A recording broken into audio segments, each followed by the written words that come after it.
Assalamualaikum daawwattoota kiyya. Har'a barumsa haalaan barbaachisaa tokko qabadeen isiniif dhufe. Kunis maal inni hard diskiin keenya SSD ta'uu isaa yookiin HDD ta'uu isaa akkamitti baruu dandeenya? Kunis karaa lamaan baruu dandeenya. Tokko RAM karaa RAM kanaan seenuudhaan baruu dandeenya. Karaa inni lammaffaa garuu Windows PowerShell'dhaan seennee baruu dandeenya. Mee waliin haa ilaallu. Ranii tana karaa lamaan baafachuu dandeessanii inni tokkoffaan sarchii kanarratti maal gootan raan barreessuudhaan raan appilikeeshinii kanarra dhoytanii haala kanaan baafachuu dandeessan jechuudha. Yoo kun isiniif hojjetu dide garuu akkamitti ranii baafachuu dandeessan? Windoo batanii kana tuquudhaan arratti fita jechuudha. Windoo batanii irraan isinii deebi'a.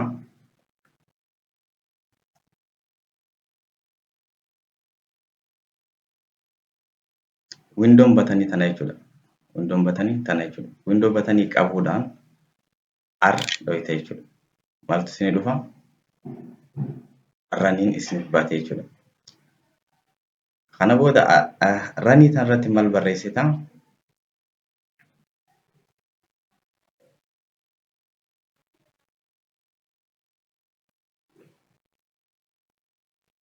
Ranii tanarratti maal barreessita? DFRGUI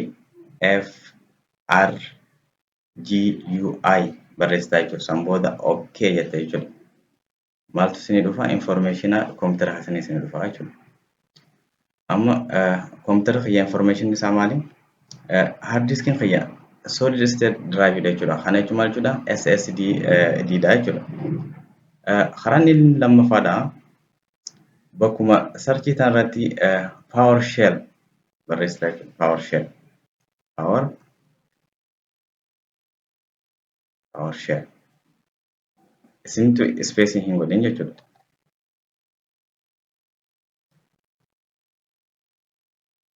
Windows PowerShell CMD fakkaatu kanarra kilik goota jechuudha. Kanaafuu windoo kanaa isin as baha jechuudha. Sorry.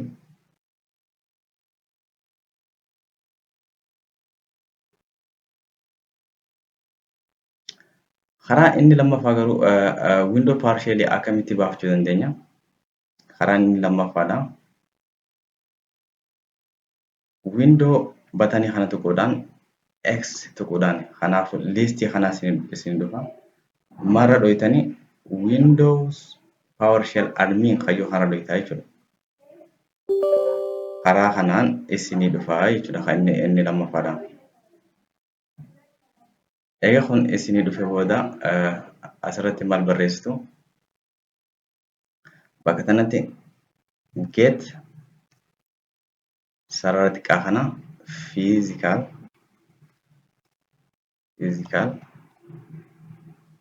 disk san booda enter jechuudhaan informaationa koompitara keessanii baruu dandeessan jechuudha.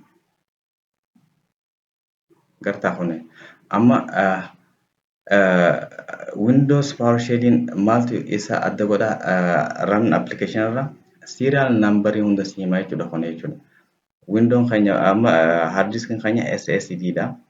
Serial numberii keenya kana staatusiin koompitara keenya healthy dha. Karaa kanaan informaationa koompitara keetii baruu dandeessa jechuudha. Xumurarratti mee ogguu takka irraa isinii deebi'u.